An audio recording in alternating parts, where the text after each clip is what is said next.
하늘이 피투성이로 실려왔는데 그 피를 가장 먼저 내민 사람이 원수 공난숙이라면 당신은 그날 이후 누구를 믿고 누구를 찢어버릴까? 주하늘 침대가 수술실 앞에서 멈춰 섰다. 다리가 아니라 마음이 먼저 꺾였다. 하네라 부회장의 신음이 귓속에서 사라지지 않았고 정원이 하늘을 애타게 부르는 소리까지. 그 틈으로 공난숙의 목소리가 끼어들었다. 내가 혈액형이 같아. 내가 수혈할 수 있어. 지금 당장 내 아들 살려줘. 공난숙은 늘 흔들리지 않는 얼굴로 거래하고 협박하고 지배하던 여자였다. 그런 공난숙이 맨발에 가까운 꼴로 눈가가 풀린 채 내가 친엄마다라고 말하는 순간 주하늘의 세계는 기어코 뒤집혔다. 주하늘은 그 말이 현실이 되지 않기를 바랐다. 세상에서 가장 혐오하던 사람, 아버지 주상철을 죽음으로 몰아넣었다고 믿었던 계모, 더 크라운 캐피털의 공난숙이 자기 친엄마라니. 그 사실이 단순히 놀라운 정도였다면 차라리 버텼을 것이다. 그런데 주하늘이 더 견디기 힘들었던 건 공난숙의 절규가 연기가 아니라는 것을 본능으로 알아버렸다는 점이었다. 사람이 진짜로 잃을까봐 무너질 때만 나오는 목소리. 그걸 주하늘은 그날 처음 들었다. 그리고 수술실로 들어갔고 차라리 꿈이라면 깨고 싶지 않게 잠들었다. 주하늘은 정신없이 복도를 벗어나 옥상으로 올라가 바람을 들이마셨다. 머릿속에서는 그동안의 기억이 무자비하게 재배치됐다. 공난숙이 왜 유독 자신에게만 잔인했는지, 왜 칭찬 대신 과제를 던지고 헤라로 끝냈는지, 왜 남들 앞에서 모질게 굴다가도 뒤에서 조용히 손을 얹어줬는지. 그게 사랑이라면 그 사랑은 너무 비틀려 있었다. 주하늘은 공난숙의 사랑을 믿고 싶지 않았다. 믿는 순간 자신이 34년 동안 쌓아올린 복수의 이유가 허물어지기 때문이다. 그때 차정원이 나타났다. 차정원은 하늘의 얼굴을 보고 단번에 알아챘다. 주하늘은 지금 충격이 아니라 정체성 붕괴의 초입에 서 있었다. 차정원도 마찬가지였다.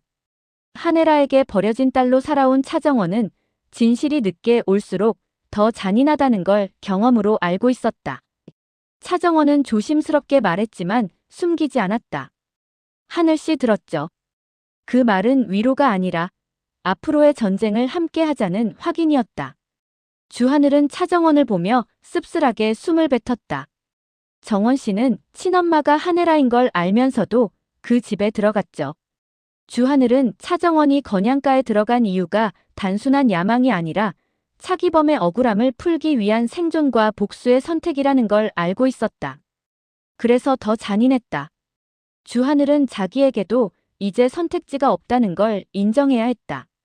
공난숙이 친엄마라는 사실이 공난숙을 무죄로 만들어주는 건 아니었다. 오히려 공난숙이 거짓말을 34년간 유지해왔다는 사실이 공난숙을 더 위험한 사람으로 만들었다. 공난숙은 결국 주하늘 앞에서 숨겨온 과거를 꺼냈다. 공난숙은 젊은 시절 사랑했던 남자가 있었고 그 남자는 재벌가 사람이었다. 가난했던 공난숙은 그 집안에 어울리지 않는 여자로 찍혀 버려졌다. 그때 공난숙 뱃속에는 아이가 있었다. 주하늘이었다. 공난숙은 미혼모로 아이를 낳았고 돈이 없어서 아무것도 없어서 보육원에 맡겼다. 공난숙은 그 선택을 버림이라고 부르지 않았다. 공난숙은 생존이라고 주장했다. 하지만 주하늘에게는 둘 다 같은 말이었다. 버렸다는 사실만 남는다. 공난숙은 그 뒤로 돈을 모았다. 돈이 없어서 빼앗긴 인간이 돈을 숭배하게 되는 건 이상한 일이 아니다. 공난숙은 사람을 지키기 위해 돈이 필요하다고 믿었고 결국 사람보다 돈을 먼저 지키는 괴물이 되어갔다. 그 과정에서 공난숙은 주상철을 만났다. 공난숙은 영채를 낳았고 사업을 물려주려면 아들이 있어야 한다며 주상철에게 입양을 권했다. 그리고 공난숙은 보육원에 맡겼던 주하늘을 데려왔다. 주하늘은 그 지점에서 무너졌다. 난 필요해서 데려온 거예요?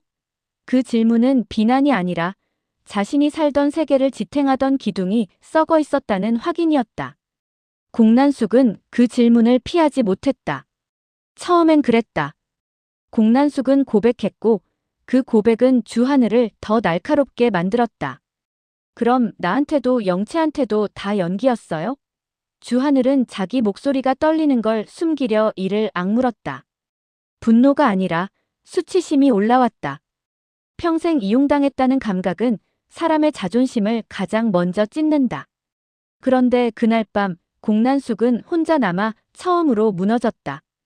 공난숙은 주하늘을 강하게 키우려고 모질게 굴었다. 누구보다 사랑했기 때문에 더 세게 때려 맞추듯 몰아붙였다. 그게 공난숙이 믿는 보호였다. 하지만 보호는 통제가 되기 쉽다. 공난숙은 자기 방식이 옳다고 믿었고 그 믿음은 이제 주하늘의 칼날이 되어 돌아오고 있었다. 이 폭발의 한가운데에서 진태석은 가장 위험한 결심을 굳혀가고 있었다. 진태석은 한혜라를 내 여자라고 불렀다. 그 말은 사랑 고백이 아니라 소유 선언이었다. 진태석은 건양의 주가가 흔들리고 차정원이 친딸로 등장해 리스크가 커져도 한혜라만큼은 지키겠다고 했다. 진세훈은 그 말을 듣는 순간 얼굴이 굳었다. 진세훈은 그 말이 의미하는 바를 정확히 알아들었다. 건양은 흔들려도 상관없다. 대신 한혜라만 내 옆에 있으면 된다. 그건 회장의 판단이 아니라 남자의 집착이었다.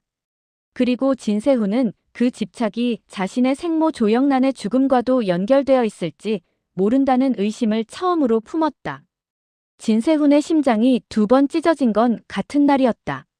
하나는 주하늘 사고 소식 때문이었고 다른 하나는 주영채가 내민 초음파 사진 때문이었다. 주영채는 눈빛이 젖어 있었다. 세상을 다 가진 사람처럼 동시에 불안한 사람처럼 웃었다. 당신하고 내 아이야. 주영채는 그 한마디로 진세훈의 인생을 묶어두려 했다. 공난숙은 더 노골적이었다. 이제 기사도 냈겠다. 건양 며느리 자리도 굳혔겠다. 이세까지 있겠다. 딱 좋네. 공난숙은 이슈를 이슈로 덮는 걸 좋아했다. 차정원 친딸 기사로 흔들린 건양을 세훈 마이너스 영채 임신으로 덮어버리는 그림. 공난숙은 계산대로였다. 그런데 진세훈은 알고 있었다. 주영채의 임신이 거짓이라는 걸. 진세훈은 더 잔인하게 알고 있었다. 그 거짓이 들키면 가장 먼저 무너지는 사람이 자기라는 것도. 왜냐하면 진세훈은 이미 병원에서 무정자증 진단을 받았기 때문이다. 진세훈은 차정원과 짧은 결혼 생활을 할 때 아이를 갖고 싶었다. 그때의 진세훈은 아직 정상적인 가족을 꿈꾸는 인간이었다. 그런데 검진 결과는 진세훈의 자존심을 산산조각 냈다. 남자로서의 기능이 아니라 남자로서의 존재감이 무너졌다. 진세훈은 그 뒤로 누구에게도 이 사실을 말하지 않았다. 진태석에게는 더더욱 말할 수 없었다. 진태석은 약점을 사랑하지 않는다. 약점을 가진 사람을 소유하려 한다. 그래서 진세훈은 주영채와 공난숙의 거짓을 알고도 모른 척했다. 그건 용서가 아니라 유예였다. 지금 터뜨리면 내가 먼저 죽는다는 계산이었고 동시에 이 거짓을 이용해 되갚아주겠다는 분노였다. 진세훈은 주영채를 보며 웃었다. 그 웃음은 다정이 아니라 얼음이었다. 주영채는 그 웃음을 사랑으로 착각했다. 주영채는 결혼사진을 찍고 언론의 건양가 며느리 진세훈 2세로 대서특필된 뒤 사람들의 시선을 마치 산소처럼 들이마셨다. 내가 이겼다. 주영채는 그렇게 믿었다. 도취는 늘 현실 감각을 먼저 마비시킨다. 주영채가 울며 불며 공난숙에게 달려가 말한 사건이 있었다. 차정원이 끼던 반지를 진세훈이 나한테 줬어. 주영채는 그걸 모욕으로 받아들였다. 이건 공난숙 회장을 무시하는 거야. 주영채는 분노했고 공난숙도 격분했다.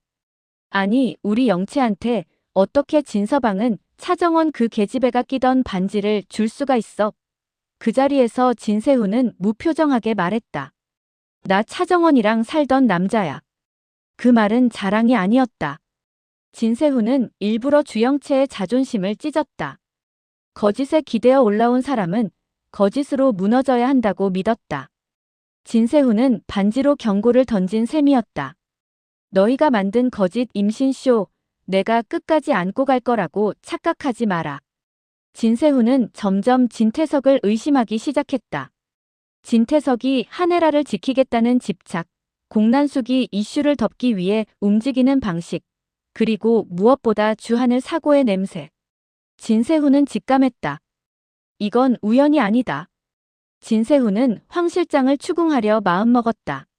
황 실장은 원래 진태석의 사람으로 알려져 있었지만 요즘 황 실장의 눈빛은 자주 흔들렸다. 그 흔들림은 죄책감에서 나온다. 진세훈은 그 틈을 파고들었다. 황 실장, 아버지, 뭐 숨기고 있죠? 하지만 황 실장은 침묵한다. 진세훈은 더 이상 아버지에게 충성하는 아들이 아니라 아버지를 파괴할 준비를 하는 후계자가 되어가고 있었다. 진세미는 그 와중에 완전히 다른 지옥을 살고 있었다. 진세미는 주하늘을 좋아했고 주하늘과 차정원 사이가 애틋하다는 것도 알고 있었다. 그 애틋함이 싫어서 진세미는 진태석에게 매달렸다. 아빠, 하늘 오빠랑 차정원 떼어내줘. 진세미는 그 말이 어떤 폭력의 문을 여는지 모르고 있었다. 진태석은 딸의 눈물을 자기 권력의 정당성으로 삼는 인간이다. 진태석은 딸의 울음 앞에서 더 잔인해진다. 내 딸을 울리는 존재는 제거해도 된다는 논리가 진태석 안에서 너무 쉽게 성립한다. 물리적 상해를 입히고 싶은 생각은 전혀 없었다. 그런데 사고가 터지고 피해자가 차정원이 아니라 주하늘이라는 사실이 알려진 순간 진세미의 세계는 얼어붙었다. 진세미는 제일 먼저 죄책감이 아니라 공포를 느꼈다. 내가 시작한 거야. 그 공포는 곧 죄책감으로 변했다. 왜냐하면 진세미는 주하늘이 실제로 다치면 자신이 얻는 게 아무것도 없다는 걸 알았기 때문이다. 주하늘이 다치면 주하늘은 더 멀어지고 주하늘이 미워하는 사람이 되어버린다. 진세미는 울면서 진세훈에게 털어놓았다. 오빠, 나 아빠한테 그랬어. 하늘 오빠랑 차정원 떼어달라고. 진세미는 자신의 욕심이 피로 바뀌는 걸 처음 봤다. 진세미는 그날부터 진태석을 무서워하기 시작했다. 딸이 아버지를 무서워하는 순간 그 집은 이미 가족이 아니다. 진세훈은 진세미의 고백을 듣고 분노가 끌어올랐다. 하지만 진세훈의 분노는 단순히 하늘이 다쳤잖아가 아니었다. 아직 마음으로 떠나보내지 못한 정원도 크게 다칠 뻔했다. 한혜라 부회장 역시. 진세훈의 분노는 아버지가 사람을 다루는 방식에 대한 혐오였다. 진세훈은 그 혐오가 어느 순간부터 자신의 생모 조영란의 죽음과도 닿아 있을지 의심하기 시작했다. 진세훈은 늘 친엄마의 죽음이 한혜라가 연루됐을 수도 있다는 말을 들어왔다. 그런데 진태석이 내 여자를 지키기 위해서라면 무엇이든 덮는 인간이라면 진태석이 조영란 사건의 진실을 숨기고 있을 가능성도 충분했다. 게다가 공난숙은 더 크라운 캐피털 회장이다. 돈과 사람의 목숨을 거래할 수 있는 여자다. 진세훈은 이제 한혜라가 아니라 진태석과 공난숙을 의심하기 시작했다. 의심은 곧 결심이 된다. 아버지를 파괴하는 결심. 한혜라는 그 모든 소용돌이 속에서 차정원을 향해 냉정한 말만 던졌다. 그런데 그 냉정은 정원을 내치려는 게 아니라 지키려는 방식이었다. 죽은 차기범의 유언이기도 하다. 한혜라는 알고 있다. 진태석은 정원을 자살로 위장할 수도 있는 인간이다. 진태석은 정원을 꺾는 데에 죄책감을 느낄 사람이 아니다. 그래서 한혜라는 황 실장을 통해 정보를 흘리고 주하늘과 차정원을 살리기 위해 직접 움직인다. 그 과정에서 한혜라는 결국 태석의 폭력에 몸을 던지는 선택까지 하게 된다. 한혜라는 정원을 버린 죗값을 말로 갚을 수 없다는 걸 안다. 그래서 몸으로 갚는다. 한혜라의 사랑은 늦었고 그 늦음이 더 비극적이다. 자신이 파놓은 함정에 차정원이 아닌 헤라가 다쳤다는 사실. 그 사실에 진태석은 더더욱 차정원을 용서할 수가 없다. 차정원은 병원에서 주하늘의 과거와 공난숙 그리고 한혜라의 뒤틀린 모성애를 동시에 본다. 정원은 깨닫는다. 출생의 비밀, 숨겨온 관계, 들키면 무너지는 연결고리. 차정원은 그 약점을 무기로 쥘 수밖에 없다.